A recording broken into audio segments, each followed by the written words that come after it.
Então vamos lá, turma. Após a primeira aula, que vocês viram as definições e das notações também do que a gente quer na disciplina, que é trabalhar com otimização, valores extremos, estacionários, variável de escolha.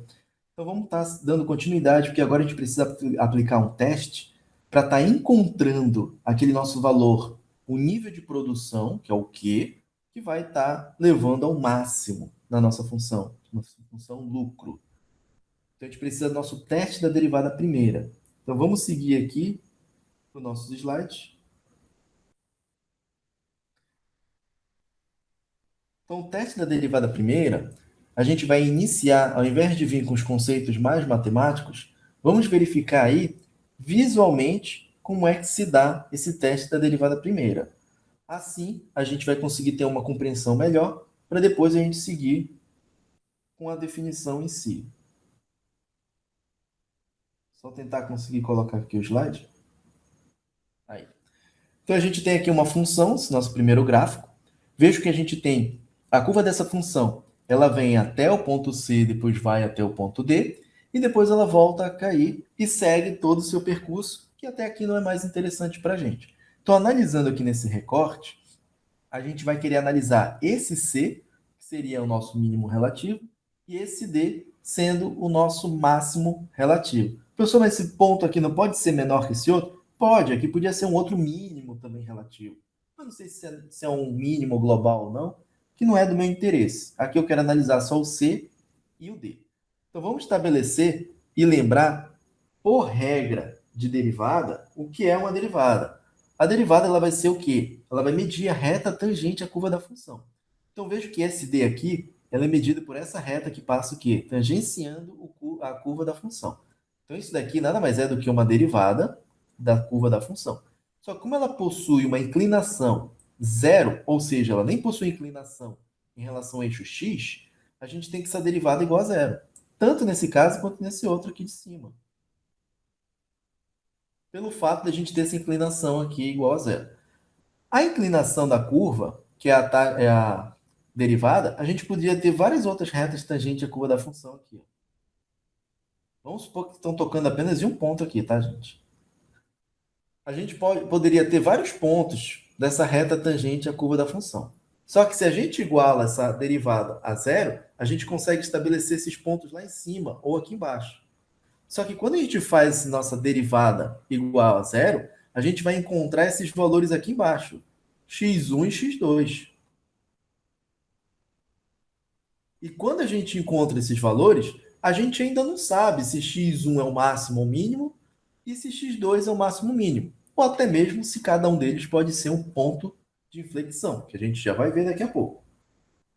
Então, essa primeira parte, para poder estabelecer, depois de tantos pontos que a gente pode encontrar na nossa curva, aquele ponto no qual a inclinação da reta tangente é igual a zero, é aquele ponto que vai ser de máximo ou de mínimo.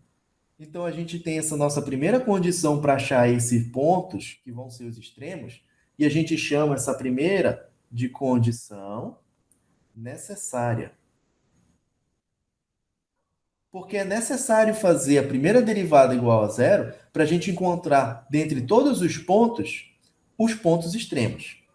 Agora, a gente precisa aí estabelecer uma condição que seja suficiente para me dizer se x1 é máximo ou mínimo e x2 sendo também máximo e mínimo. Então, vamos olhar aqui para esse nosso gráfico. Se a gente tiver uma função que é negativa, professor, como é que eu vou saber que a função é negativa? Bem, vamos supor que esse x1 aqui, só para termos numéricos, já que fica sempre mais fácil para vocês, vamos supor que ele seja igual a 2. Ou seja, o x1 que a gente encontrou quando a gente aplicou a derivada igual a zero, a gente encontrou esse x1 igual a 2. Então, a gente pode estar analisando o que a gente chama de análise da vizinhança desse nosso valor aqui do x1 igual a 2, que vai trazer um ponto crítico. Então, a gente vai ter aqui, na vizinhança do ponto do x1 igual a 2, a gente poderia estar analisando aí um x1 linha de 1,9 e um x1 duas linhas de 2,1. Ou seja, eu estou analisando aqui na vizinhança à esquerda e depois na vizinhança à direita desse valor. Ou seja, peguei aqui o valor no ponto na esquerda e na direita. Vamos atribuir esses valores vizinhos na função da derivada. Então, f' de 1,9, nesse caso aqui, ele vai acabar ficando um valor menor que zero, porque ele deu uma função negativa. Quando a gente atribuir o valor da vizinhança da direita na função da derivada 2,1, como o sinal dessa função aqui ela vai ser o quê? Positivo, então a gente já espera que isso aqui seja o quê? Maior que zero.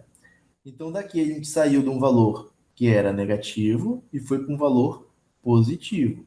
Então toda vez que o sinal da derivada, quando a gente analisa na vizinhança desse nosso valor crítico aqui, se ele trocar de negativo para positivo, a gente tem um ponto de mínimo. O que aconteceria agora se a gente analisasse aqui na vizinhança do D? Então vamos supor que esse D fosse um x2 igual a 3. No caso aqui, um x asterisco 2, que é um ponto de crítico. Então vamos só apagar aqui essa situação que a gente acabou de elaborar.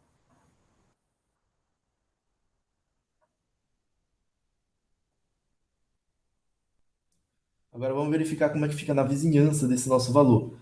Então aqui a gente teria um x2 igual a 3, e a gente ia querer analisar essa vizinhança. Então eu vou chamar de um x2 linha de 2,9 e um x2 duas linhas de 3,1. Então aqui a gente tem a vizinhança na esquerda do valor de 3 e a gente também tem aqui o 3,1 que é na direita. Se a gente aplica esses valores na derivada, então aqui a gente vai ter o 2,9 no valor da derivada. Como o sinal aqui é positivo, esse valor seria maior que zero. Opa, um zero. Depois a gente aplica o valor de 3,1. Como aqui a gente tem que ter um valor negativo, a gente já sabe que esse valor vai ser menor que zero. Então aqui ele vai estar saindo de um valor que é positivo e indo para um valor negativo. Quando a gente faz esse movimento, a gente vai ter um máximo para essa nossa função. Ou seja, a gente está analisando aqui os sinais que a função da derivada vai estar assumindo quando a gente substitui os valores ótimos que a gente encontrou da condição necessária. E quando a gente faz isso, essa análise aqui do sinal, a gente vai estar chamando essa análise de condição suficiente.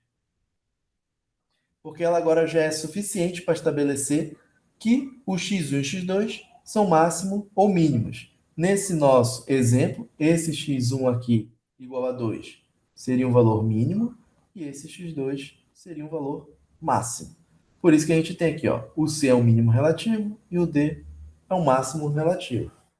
Nessa outra figura aqui, ocorre uma situação que a gente pode se confundir ao estar analisando aí essa nossa condição de primeira ordem, que a gente chama que é a condição necessária. Como a gente tem uma função com esse comportamento, que ela é crescente até esse ponto J, estabiliza aqui com essa reta tangente à curva da função, e a partir dela volta a ser crescente, significa dizer que se a gente aplica aqui, nesse ponto, é a derivada da função igual a zero, porque ela tem uma inclinação com o eixo x nula. Mas só que verifiquem que aí essa é uma função crescente, sinal positivo, e depois do ponto é um sinal positivo também. Então, como não teve mudança de sinal, foi o mesmo sinal, a gente não tem um máximo nem um mínimo para esse nosso ponto J. Da mesma forma que a gente podia ter um sinal negativo, que também fosse um sinal negativo. E essa situação que ocorre é apenas porque na condição necessária, a derivada dessa função nesse ponto J também é igual a zero. Mas analisem que ela não é suficiente para verificar se é o máximo ou mínimo. Então, na condição suficiente, que é analisar o sinal, a gente tem aí já um suporte para saber que ele não é o máximo nem o mínimo, a não ser que você já estivesse vendo o gráfico da função, que de praxe vocês não vão ter isso. Então, a gente chama essa situação aqui, esse ponto que ocorre, esse ponto J, a gente chama ele de um ponto de inflexão. Vamos verificar aqui, agora formalmente falando, o que acontece. Então, a gente tem, se a derivada primeira é de uma função f de x igual a x0, é aquele ponto que a gente vai estar achando, tá bom, gente? Se ele for f' de x igual a zero, isso aqui não esqueçam, que é importante. É a condição necessária. Primeira coisa que a gente faz, ó, tentar otimizar uma função, é aplicar a nossa condição necessária. Então, se esse valor da função em x0, que foi aquele valor que eu dei agora há pouco, podia ser igual ao 2 ou 3. Se a gente aplica nessa função no fx0, a gente vai ter o máximo relativo se o sinal dessa derivada mudar de positivo para negativo. Isso analisando a vizinhança, que a gente verificou lá. Vizinhança na esquerda imediata até a direita imediata. Ou seja, se a gente tiver aí um valor que vai de positivo para um negativo, a gente tem um valor máximo para a nossa função. O mínimo relativo, aí já vai ser o contrário. A gente já vai ter o sinal da derivada dessa função mudando de um negativo para um positivo, analisando aí a vizinhança na esquerda imediata até a nossa direita imediata. Então, nesse caso, a gente vai ter o sinal da derivada saindo do negativo e indo para o positivo, lá naquele nosso ponto. E isso vai ser o mínimo. Aquele ponto que a gente acha aqui da derivada. E a gente vai ter a situação que a gente listou agora há pouco, nem o máximo nem o mínimo, se a gente tiver o mesmo sinal, analisando na vizinhança da esquerda quanto na direita. Então, esse caso aqui é aquele que a gente acabou de falar, que é um ponto de inflexão. Ele engana a gente quando a gente aplica a teste da derivada primeira. Vamos ver um exemplo mais numérico. Então, aqui a gente tem a seguinte situação. Encontre os extremos relativos da função. Verifiquem que aqui a gente tem uma função polinomial do terceiro grau, porque a gente tem um x ao cubo. Essa é uma situação que a gente pode ter até duas raízes. Não esqueça que a gente tem n menos uma raízes. Esse n é o grau do polinômio. Então, o que a gente vai fazer aqui é um passo a passo, tá bom, gente? O primeiro passo, a gente aplica a condição necessária. Quem é a condição necessária? A gente pega a primeira derivada igual a zero. Então, a derivada de x ao cubo, passa esse x aqui multiplicando, então a gente vai ficar 3 vezes x e subtrai uma unidade da potência. Vai ficar 3x ao quadrado. A derivada de menos 12x ao quadrado vai ser igual a menos 24x. Esse 2 vai passar multiplicando. E a derivada de 36x é igual a 36. A derivada de uma constante sempre é zero. E a gente aplica a nossa condição necessária, que é a primeira derivada igual a zero. Dessa função aqui que sobrou, que é uma função do segundo grau, a gente precisa encontrar as raízes dela. Essas raízes que vão ser os nossos extremos, para estar aí sendo o máximo ou o mínimo dessa nossa função. Tá bom? Então vamos lá. Quando vocês aplicarem o Bhaskara nessa situação, vocês vão ter os valores críticos candidatos ao ponto ótimo. Vocês vão ter um x1 igual a 6 e um x2 igual a 2. Aí a gente vai agora aplicar a condição necessária no passo 3. Não esqueça, o passo 3 é a nossa condição, condição suficiente, tá bom? Vamos analisar a primeira situação do x1. Vamos pegar valores na esquerda, tá? Se o x for menor que 6, vamos supor aqui um valor de 5,9. Quando vocês aplicarem esse 5,9 aqui nessa função da derivada, ou seja, onde tiver x, vocês vão aplicar. Vai ser o f' de 5,9. Quando vocês jogarem isso, esse valor da primeira derivada vai ser menor que zero. Agora a gente pode estar analisando aqui um valor na vizinhança direita. Pode ser um valor de 6,1. Ou seja, a gente vai aplicar o f' de 6,1, que é aqui nessa função. E vocês vão encontrar um valor que vai ser maior que zero, positivo.